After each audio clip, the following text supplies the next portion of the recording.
guys, my name is Lucia and it is time for another anti-haul. I did an anti-haul pretty recently, like 2 months ago. I will link that down below. Yes, I am still on a no-buy, so technically everything is an anti-haul, but a lot of you guys said in the comment section of that anti-haul that these are really helpful because I know a lot of you are on year-long makeup no-buys or no-buys where you're not buying anything, and people were saying that kind of making fun of the new releases was helping to not want things, and I totally agree. That's the whole fun of these videos. I will link Kimberly Clark down below. She started the no-buy, but let's just get right on into it. And I want to start off with a bang. I want to start off with the new Too Faced Tutti Frutti collection part 2. I'm sorry, what? I saw this on Trend Mood and I was like, we already did this and it wasn't good. You're doing it again?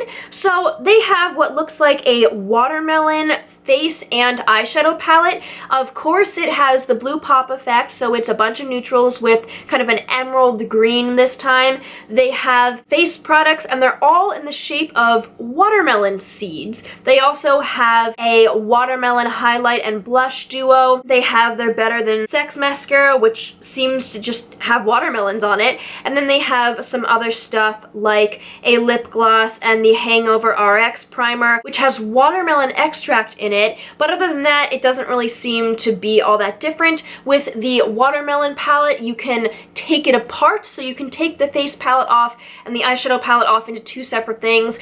At least there's that. But I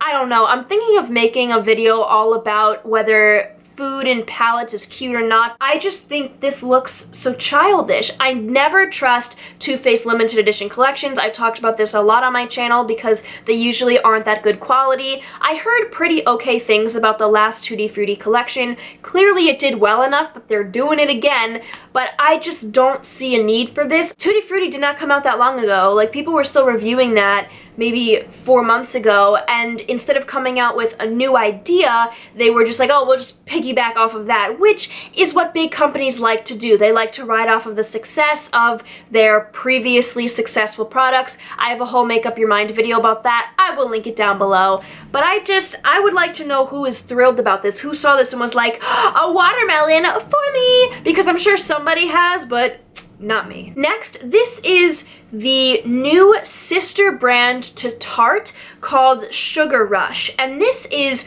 really interesting to me. I had no idea that Tarte was going to come out with a sister brand. They have what looks like some Tarte mascaras in the promo, so I guess they're trying to like show that it's a Tarte brand but it's a sister brand. So they have a Squeezy Clean face wash, a Star Factor cleansing face brush, a Best Bud lip butter balm, Don't Hate Hydrate oil-free moisturizer, and a bunch of other stuff. And these things range from $12 to $23. Everything is under $30, which is nice, but this stuff all looks like stuff that used to be at Claire's. I'm so sorry. I'm sorry to say that. It's exciting that they're coming out with a sister brand. That Squeezy Clean face wash looks like something you would get at the dollar store or at CVS for a low price. That's $17. Their Star Factor cleansing face brush, which basically just looks like a rubber sponge in a star form with a wand, is $15. So while this stuff is still within a nice price range, it's not that expensive, it feels very young. Maybe that's what they're going for. Maybe they're going for a younger audience, but in that case, I feel like they should have almost made this drugstore prices because it just doesn't feel right. I mean, this stuff is so cutesy, so Claire's. Their lip scrub has a plastic rose on it. I can't even tell what this is, but it's in the shape of a shell. It just feels very childish, and it feels strange that they're expecting us to even pay $17 or $15 for these things. Not to mention, I just don't like the look of this stuff. It just looks so childish, and maybe that's just me. Maybe some people really like this, and I'm sure some people do, but for me, this is not something I would ever be into. I am really sad to be anti-hauling this, but this is the BH Cosmetics Zodiac palette in the shade Pisces, or the type Pisces. They are making mini Zodiac palettes based off of their normal Zodiac palettes. I do own both of the bigger Zodiac palettes. I have the original one, which I rave about all the time on my channel. You can tell it is very well used. This is what it looks like. And then I have the BH Cosmetics Love Signs palette, which came out the week of Black Friday. So obviously they are doing a lot with their BH Cosmetics line. They see how well this palette did, and they are making a whole collection of palettes out of that. These two palettes I really like. I have a review of the Love Signs palette I can link down below. These smaller palettes are just not interesting. The first one was a Capricorn, which is what I am, and it was just browns. It was just a very neutral palette, which if you really like the basic neutralist of the neutral, I guess you'd be into that. And the other one was the Aquarius, which has some blue and some brown. I think that makes sense for Aquarius, but the Pisces one just doesn't feel like it's cohesive. It has a light blue, a matte blue, a light green, and then some matte browns and what might be a light yellow, but it could also be more of a gold. It just feels like they are really milking this, and it feels like they're doing the pop effect. And I wonder if they're going to do that for all of them. I appreciate the effort. And when they first said they were coming out with all these mini palettes, I was really excited. I thought this would be great for travel, but they should have gone down the same route as the Huda Beauty palettes that each have a color story. So one is pink, one is orange, one is green, one is blue. Those felt super cohesive. You could pick out your color story, but this just kind of feels like they're putting some color in, but then they're putting the same browns, and the same highlighter is in all of them. I don't know if it's actually the same shade of highlight, but they have those highlighters in the original palettes, and I know I do not use these highlighters. They're not very good, and I've heard other people also say they don't need these. So I think it would have been cool if they had a baked shadow in the middle or a couple baked shadows in it. They kind of seem to have gotten rid of the baked shadow altogether in these palettes aside from the highlight, and that is what makes these palettes so good to me. These baked shadows are amazing. They're unbelievable, and the mattes are good. They're fine, but the baked shadows are what gets me, and I don't know if I would like just their standard metallic shadows. Not to mention, it's just boring. I think the packaging is cool. I like how the inside is this metallic greeny blue, but I really want to see something different from these palettes. If they're going to do one for every star sign, I really hope they start to follow color stories a bit more. This is the Colourpop and Zoe Sugg collaboration, including an eyeshadow palette, lip pencils, a lip set, and a liquid eyeshadow duo. Now it's interesting because Zoe no longer goes by Zoella, or so she says, but on the packaging of this, it doesn't say Zoe Sugg, it says Zoella. I have a lot of thoughts on Zoella or Zoe Sugg, and I'd rather not share them. I'd rather channel them through what I have to say about this eyeshadow palette, which is that this is a neutral brown eyeshadow palette with one bright blue. How many times has Colourpop done this same thing? And also, it just feels strange that this is a Zoella collaboration because she doesn't post on her main channel. She only posts vlogs now, and I don't consider her to be a makeup person. So it's kind of strange to me that she's doing a makeup collab. Obviously, she started off doing makeup on her channel. She wears makeup. Maybe she shows in her vlogs the makeup that she wears, but to me, she's not a makeup YouTuber. The packaging is really cute.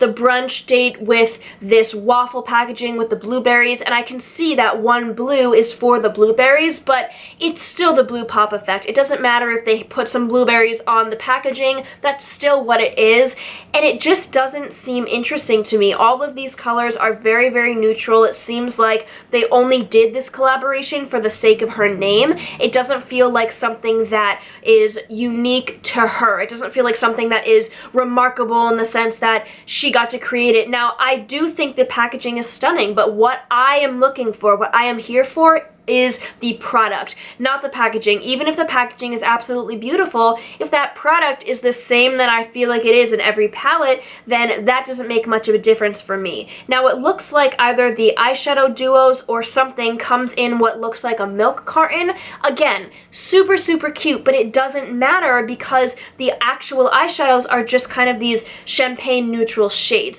And there's nothing wrong with that. It just doesn't feel like anything new. They could have already had this in their collection before they came out with the collaboration. What do you guys think about this? What do you think of Zoe kind of switching her identity on YouTube but now doing a big makeup collab? I would love to hear your thoughts. Milk Makeup Pro Grip Primer. It's a hydrating longwear makeup primer, and it appears to be a water-like consistency, or at least a milky consistency. I can't tell for sure from these pictures. It says it has hemp-derived cannabis seed oil, which a lot of people I've seen using cannabis oil in their makeup products now to hydrate and smooth out the skin, and it's $30, which is a lot to me. And the reason I'm anti-hauling this is because I don't need a $30 primer, at least right now. Maybe I would try this if I was in the market for another dewy primer because I love those, but I personally just don't look at products like this that come out and think, ah, yes, I need it, when it's something like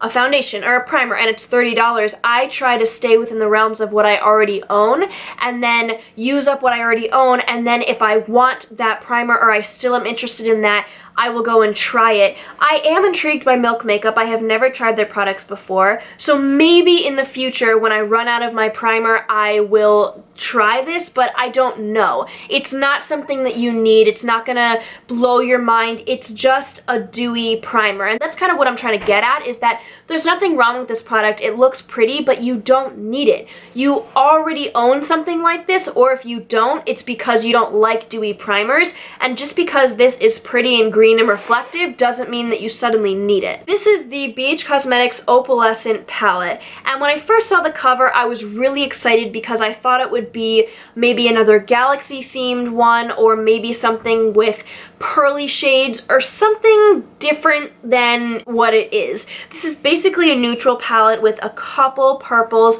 It has one pink, a couple oranges, but it's really, really neutral. If you're into neutrals, you might really, really like this. But when I saw the cover, I thought that it would have some really bright, you know, sparkly purples or some really nice pinks or just something to make it stand out a little bit more.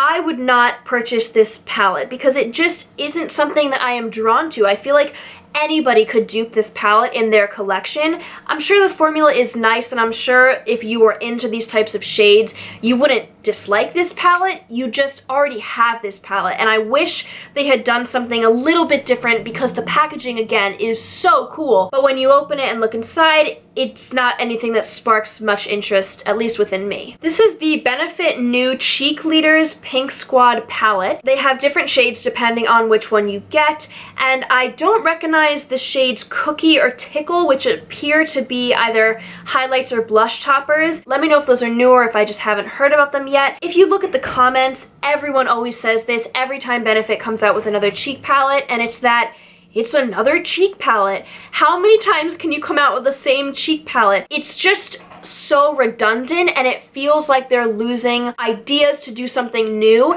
Maybe if they change the packaging of their cheek palette, like instead of having a cardboard cheek palette, maybe if they made one that was more compact and it had magnetic click or something, that would feel new and improved. But to just keep coming out with these same cheek palettes over and over again with different shades, it's just nothing new. We've all seen it. You either want it and you've already purchased it because it's been coming out for years, or you didn't want it then and you don't want it now. Alright guys, and that was everything for this video. Let me know what you were anti-hauling, what you are not gonna buy. Also let me know what you thought about these products. Were some of these products stuff that you totally want, or were they all really meh for you? I would love to know. Please give this video a thumbs up and subscribe, and I will see you guys very soon. Bye!